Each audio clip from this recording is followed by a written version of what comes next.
کسی سے محبت کے ساتھ حقیقی مسئلہ پوچھ لیا جائے تو بتا دیتے ہیں. لڑکی کو کام کرنے آتا نہیں تھا, نئی نئی شادی ہوئی تھی, سیکھا کچھ بھی نہیں تھا. کچن میں جاتی تھی تو ہاں ہو کرتی تھی کہ کسی طرح سے میں روٹی بنانے سے بچ جاؤں, کچھ تو ہو جائے. لیکن اس کی اس حرکت کی وجہ سے سارے گھر میں لگا کہ جنات ہے اس پہ آسے ہوئے. تنبیہ کیا کہ کام سیکھ لے 1 مہینے کے اندر. کب تک اس طرح ہاں ہو سے زندگی چلے گی؟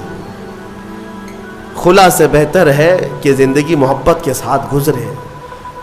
ہو سکتا ہے نصیحت کام آ گئی, 1 مہینے کے بعد دونوں واپس آئے اور اس خلا ناموں کو ہمارے سامنے پھاڑ دیا. کہا نہیں, دونوں میں اتفاق ہے, ہم رہ سکتے ہیں. آج تک الحمدللہ وہ جوڑا سلامت. اصلاح کی اگر نیت ہو, قرآن کہتا ہے کہ دونوں میں اللہ محبت خود پیدا کرے گا. توڑنے کے لیے سب سے پہلے بیٹھے ہوئے ہیں, سب سے پہلے توڑنے کا ارادہ ہے. عزیزان گرامی, اب یہاں چلتے ہوئے میں ایک بات اور بھی بتا دوں. ازدواجی زندگی ایک چیلنج ہے مردوں کے لیے بھی. میں کہتا ہوں کبھی کبھار شادی کرنے کے بعد جو ہے مرد رکشہ بن جاتا ہے. ہاں, 3 ٹائر والا رکشہ ہوتا ہے. رکشے میں 3 ہی ٹائر ہوتے ہیں, ایک طرف ماں ہوتی ہے, ایک طرف بیوی ہوتی ہے. رکشے والے کو معلوم ہونا چاہیے زور سے اگر گھمائے گا تو پلٹی ہوتی ہے, اس کو گھمانا نہیں چاہیے بہت تیزی سے. تیزی سے اگر رکشہ گھمایا تو یا تو ادھر پلٹی ہوگا یا ادھر پلٹی ہوگا. تو اتنی بات یاد رکھو, رکشہ چلانے والوں سے پوچھ لو کیسے گھمانا چاہیے, کیسے چلنا چاہیے. تو آپ بیلنس برقرار رکھو اپنی ماں اور بہنوں میں اور اپنی بیوی میں, دونوں میں. عورتیں ہیں, عورتوں کا مزاج ہے, ان کی فطرت میں ہے, ایک دوسرے کے ساتھ ان کے معاملات ہوتے ہی رہتے ہیں. آپ کو میں کیا بتاؤں, حضور پاک صلی اللہ تعالیٰ علیہ وسلم کی 10 بیویاں ہیں. میرے آقا نے ان کے درمیان کیسے عدل قائم رکھا, کیسے عدل قائم رکھا. تو بہرحال ازدواجی زندگی ایک چیلنج ہے, اور جس نے صبر کر لیا اس پر اجر بھی ہے, اس پر اجر ہے. حضور پاک صلی اللہ تعالیٰ علیہ وسلم کی حدیثوں کا ایک مفہوم یہ بھی ہے کہ عورت ٹیڑھی پسلی سے پیدا کی گئی, اسے تم پورا سیدھا کرنے کی کوشش نہ کرو ورنہ یہ ٹوٹ جائے گی. تم اسے فرشتہ دیکھنا چاہتے ہو, عورت کو ہر مرد یہ چاہتا ہے اتنی پاک ہونا چاہیے, اتنی پاک ہونا چاہیے, خود ناپاک رہے چلے گا. عورت بھی انسان ہے, اس کو اسی اعتبار سے رکھا جائے. وہ جس قدر تمہاری فرمان بردار ہے بہت ٹھیک ہے. اچھا, اور ایک حدیث میں آپ کو بتاؤں, دنیا میں اگر اللہ تبارک و تعالیٰ نے دنیاوی نعمتوں میں سب سے اچھی نعمت اگر کسی کو دیا تو وہ کیا ہے؟ بڑا گھر کسی کو ملا نعمت ہے, دولت ملی وہ بھی نعمت ہے, اولاد ملی وہ بھی نعمت ہے. لیکن میرے آقا نے فرمایا اگر کسی کو نیک بیوی مل گئی تو اللہ کی سب سے بڑی نعمت ملی ہے. آدھی دنیا اس کو مل گئی, آدھی دنیا. اور اگر نیک نہیں ملی تو آدھی جہنم تو یہی ہو گئی ہے. ہاں, سارا کا سارا اس کا نظام ٹھپ ہو جاتا ہے. ایک حکیم صاحب کے بارے میں نے پڑھا تھا, وہ آپ کو بھی میں بتا دوں. اکثر گھروں میں جو جھگڑوں کی ابتدا ہوتی ہے یہ زبان کی, عورتوں کی زبان کینچی کی طرح چلتی رہتی ہے. وہ کچھ عورتیں یہ عہد کر کے بیٹھی ہیں کہ جواب تو دینا ہی ہے, جواب تو دینا ہی ہے, چپ کیوں رہے. شوہر بولتا ہے تو کچھ تو جواب دینا ہے. شام میں آتا ہے تھکا ہارا, کچھ بھی 19-20 ہوا تو جھگڑے شروع ہوئے. دن بھر جو ٹریننگ ملی ہے اماں کے طرف سے, فون میں پورا سب ٹریننگ لے چکی ہے, شام میں جو ہے کیا کیا بولنا ہے وہ سب پتہ ہے. اسی لیے میں اپنی بچیوں سے کہتا ہوں اگر نکاح کے بعد سسرال میں جا چکی تو اسی کو اپنا گھر سمجھ لو. تمہارے شوہر کے ماں باپ تمہارے ماں باپ ہیں, تمہارے شوہر کی بہنیں اور بھائی تمہارے بھائی بہنیں ہیں.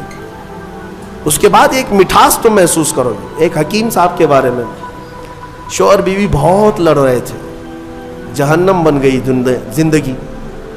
اس نے آ کر کے کہا کہ جتنا پیسہ لگتا ہے لے لیجئے, میرا علاج کر دیجئے اس عورت کا, کام مہنگا ہے علاج.